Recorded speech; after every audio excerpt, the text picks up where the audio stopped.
नाज़रीन आदाब, अली वारसी एक मरतबा फिर नया दौर के प्लेटफॉर्म से आपके सामने हाजिर है। आज भी 4 खबरें हैं बड़ी जिन पर मैं बात करना चाहूँगा। सबसे पहले तो असद तूर को जहाज़ से ऑफलोड कर दिया गया है, वो अमेरिका जा रहे थे। क्यों हुआ है ये वाक़या? दूसरी खबर, भारतीय एयर चीफ पागल हो गया। अभी वो कह रहा है इतने महीनों के बाद, 3 महीने 2 दिन के बाद वो आके बता रहा है कि पाकिस्तान के 6 तैयारे मार गिराए। 4-5 लाइनों में इसको डिबंक कर देंगे। मैं भी, मेरे जैसा बच्चा भी कर देता है, क्या तू एयर चीफ लगा हुआ है यार। तीसरी खबर जो है वो ये है कि मरियम नवाज़ ने कहा है कि मैं मुस्ताफ़ी होना पसंद करूँगी, ब्लैकमेल होने के लिए तैयार नहीं हूँ।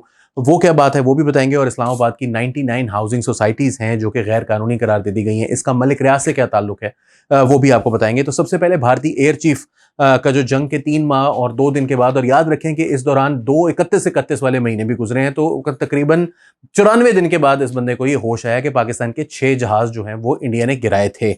अब ये जो जहाज़ गिरने का अमल होता है, इसके बारे में जो गिराने वाला होता है उसको कितनी जल्दी पता चलता है, इस बात का अंदाज़ा आप इस बात से लगा लें कि ये जो रेडार के ऊपर आता है और रेडार से ब्लिप होता है, वो पता चलता है कि एक चीज़ जो है वो मेरे रेडार पर आ रही थी और अब वो नहीं आ रही, क्योंकि ज़ाहिर है वो जहाज़ जो है वो कुछ 7वें आसमान से तो गिर नहीं रहा, वो मतलब कि वो स्पेस से अभी गुजरेगा, वो तो 10,000 12,000 फीट की बुलंदी पर होगा, नीचे गिरेगा, मर जाएगा। तो उन्होंने फिर इसलिए इसका ये नतीजा निकाला कि भाई हमने गिराया ही नहीं है जहाज़ से, हमने तो S-400 से गिराया। अब S-400 जो है वो एयर डिफेंस सिस्टम था, उस S-400 से उन्होंने पाकिस्तान के अंदर मिसाइल मार के जहाज़ गिरा दिया।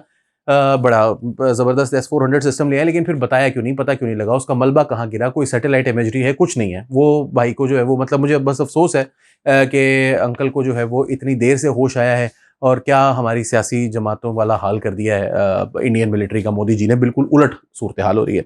चलते हैं अपनी अगली खबर की तरफ। असद तूर को अमेरिका जाने से रोक दिया गया है। अमेरिका जाने से उनको क्यों रोका है? उनका नाम किसी PNLI या समथिंग करके ECL की कोई लिस्ट होती है अंदर, उसके अंदर उनका नाम था। अमेरिका वो जा रहे थे, IVLP का, स्टेट डिपार्टमेंट का एक विजिट था जो कि तकरीबन 20-22 दिन का होता है। 2022 में मैं भी गया था उसके ऊपर। कोई इतना वहाँ पर जो है वो आपको पिक नहीं किया जा रहा होता कि ये हमारे लिए जासूसी करेगा। बड़ा सादा सा होता है। उसके अंदर जो लोग जाते हैं वो वहाँ पर थोड़े दिन ज़रा घूमते फिरते हैं, उनको अमेरिका बड़ा पसंद आता है। अमेरिका की स्टेट डिपार्टमेंट की पॉलिसीज़ एक तरह से आप समझ लीजिए कि ये एक ऐसा प्रोसेस है जिसमें पाकिस्तान और अमेरिका जो है वो एक दूसरे के साथ एक इंटरेक्शन कर रहे हैं, पीपल टू पीपल। उसके अंदर एक सहाफ़ी है जिसको आप थोड़ा सा बताएंगे कि how does state department work, how does America work, उसके बारे में आपको जो मालूमात मिलती हैं उससे आपको फ़ायदा होता है अपने ओपिनियंस फॉर्म करने के हवाले से। सो इट्स नॉट समथिंग जो कि पहली दफ़ा हो रहा हो या नया हो रहा हो या असद तूर के लिए कोई स्पेशली हो रहा हो, या ये कोई ऐसी चीज़ हो जिस पे जाके असद तूर जो है वो कोई बहुत बड़ी कोई मतलब गेम चला देगा। तो ये एक, और मैं उसका इंटरव्यू कर चुका हूँ, I know him for many years, तो मैंने उनसे इख्तलाफ भी किया है और मैं अभी भी उनसे इख्तलाफ रखता हूँ बहुत से उनके सियासी मामलात के ऊपर। लेकिन मेरा जो असद तूर के मामले में मेरा ये व्यू है, उनका अपना भी, मेरे से जब उन्होंने बात की तो उन्होंने कहा कि जी मैं पाकिस्तान छोड़कर नहीं जाऊँगा, चाहे मुझे गोली मार दें, मगर मैं पाकिस्तान छोड़कर कहीं नहीं जाऊँगा, मैं जो भी करूँगा मैं यहाँ रहते हुए करूँगा। So I think it was unnecessary इसको खबर बनाना। असद तूर जाता अमेरिका, खुश होता, वहाँ पर जाके थोड़ी बहुत बात कर लेता, किसी से अगर कह देता, तो वहाँ पर कोई पॉलिसी सर्कल्स में उससे मुलाकातें नहीं वो करने लगे थे। उसको पढ़ाने के लिए, छोटी-छोटी कोई सिखाने के लिए कोई वर्कशॉप्स वगैरह होती हैं, that doesn't change anything. I think ये एक ओन गोल है जो कि हमारी एस्टेब्लिशमेंट को करने की आदत है, तो वो भी असद तूर के मामले में भी किया है। आई थिंक ये एक बेवकूफ़ी से ज़्यादा कुछ नहीं है। अगली खबर की तरफ चलेंगे। मरियम नवाज़ इस्तीफ़ा देने के लिए तैयार हैं, लेकिन वो ब्लैकमेल नहीं होंगी। किसके हाथों? ख्वाजा आसिफ के हाथों। सियालकोट के अंदर पिछले कई दिनों से एक मसला चल रहा है। ख्वाजा आसिफ साहब का कोई पसंदीदा ब्यूरोक्रेट है, उसको मरियम नवाज साहिबा ने ओहदे से हटा दिया था, मरियम नवाज की एडमिनिस्ट्रेशन ने यानी कि। और ख्वाजा आसिफ साहब जो हैं वो उस दिन से ब्यूरोक्रेसी के ऊपर बड़े बरहम थे।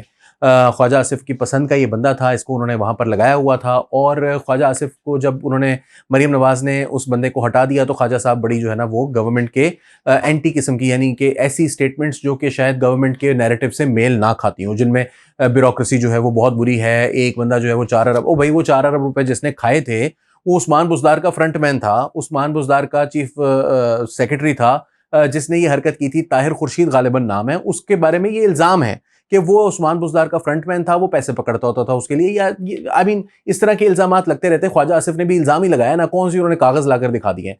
और उनके ऊपर कोई एक्शन इसलिए नहीं लिया गया क्योंकि जब उनको शहबाज शरीफ की गवर्नमेंट ने आकर यहाँ से ओहदे से हटाया तो वो लंदन जा चुके थे। कोई 4 माह के लिए, वो आखिरी 4 माह उनके रह गए थे, उसके उस दौरान वो ऑलरेडी लंदन जा चुके थे। सो द थिंग इज़ कि ख्वाजा आसिफ साहब ये जो बयानात दे रहे थे वो सिर्फ अपने पसंदीदा बंदे को वापस लगवाने के लिए ब्लैकमेल कर रहे थे। ये जो स्टोरी सामने आ रही है।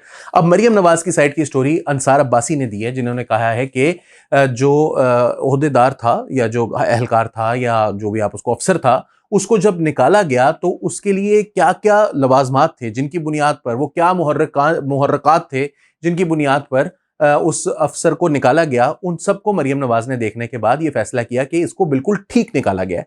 इसके ऊपर जो भी एलिगेशंस हैं या इसकी इनकॉम्पिटेंस है उसकी बुनियाद पर जब इसको निकाला गया तो ये हमारा बिल्कुल ठीक फैसला था। मैं ब्लैकमेल इस तरह नहीं होंगी, मैं चीफ मिनिस्ट्री से इस्तीफा दे सकती हूं अगर कोई डिफेंस मिनिस्ट्री से इस्तीफा दे सकता है तो, लेकिन मैं इस बंदे को वापस लगाने के लिए तैयार नहीं हूं। अब देखें ख्वाजा आसिफ साहब कब इस्तीफा देते हैं। I don't want him to resign, लेकिन एक अजीबो गरीब सूरत हाल क्रिएट नहीं करनी चाहिए जस्ट बिकॉज आपका पसंदीदा ब्यूरोक्रेट जो है वो नहीं लगा हुआ। फाइनली इस्लामाबाद की 99 हाउसिंग सोसाइटीज़ हैं जो कि गैर कानूनी करार दे दी गई हैं। इसकी पूरी एक लिस्ट है जो कि CDA ने जारी की है और उन्होंने इस नादरा को स्पॉन्सर्स और हाउसिंग सोसाइटीज़ मालिकान की तफसीलात फराहम करने के लिए ख़त लिखा है और हाउसिंग सोसाइटीज़ के मालिकान का नाम ECL में डालने के लिए कार्रवाई शुरू करने की सिफारिश भी की है। CDA के मुताबिक सोसाइटीज़ के मालिकान के खिलाफ सख्त कानूनी कार्रवाई की जाएगी। इसकी तस्वीर इस वक्त आपकी स्क्रीन पर मौजूद है, इसका स्क्रीनशॉट लेकर आप देख सकते हैं। अगर आपको कहीं पर भी लगे कि आपको इन्वेस्ट करने की अपॉर्चुनिटी हो, अपनी सेविंग्स को वहां लगाने की कोई ख्वाहिश आपके दिल में उमंग जाग रही हो, तो आप इस तरफ कभी भी पैसे मत लगाएं क्योंकि ये 99 सोसाइटीज जो हैं वो इलीगल करार दे दी गई हैं।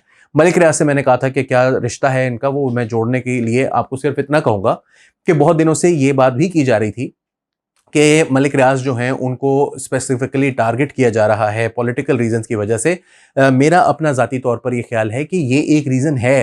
वो पॉलिटिकल टारगेटिंग शायद कम है, उसकी फाइनेंशियल टारगेटिंग ज़्यादा है और उसकी वजह जो है वो DHA और बैरिया टाउन के दरमियान एक तनाज़ा है जो कि फ़ौज का इदारा है और फ़ौज का एक झेली इदारा है बैरिया टाउन। उन दोनों के आपसी इख्तलाफात हैं जिसकी वजह से उनको टारगेट किया जा रहा है। बट ये जो रियल एस्टेट हाउसिंग सोसाइटीज़ हैं इनके ऊपर जो क्लैंप डाउन है ये सिर्फ इस वजह से नहीं हो रहा कि मलिक रियाज के साथ के वो जो हैं वो बहुत गलत आदमी हैं। जितने भी गलत आदमी हैं उनके ऊपर हाथ डाला जा रहा है बतदरीज।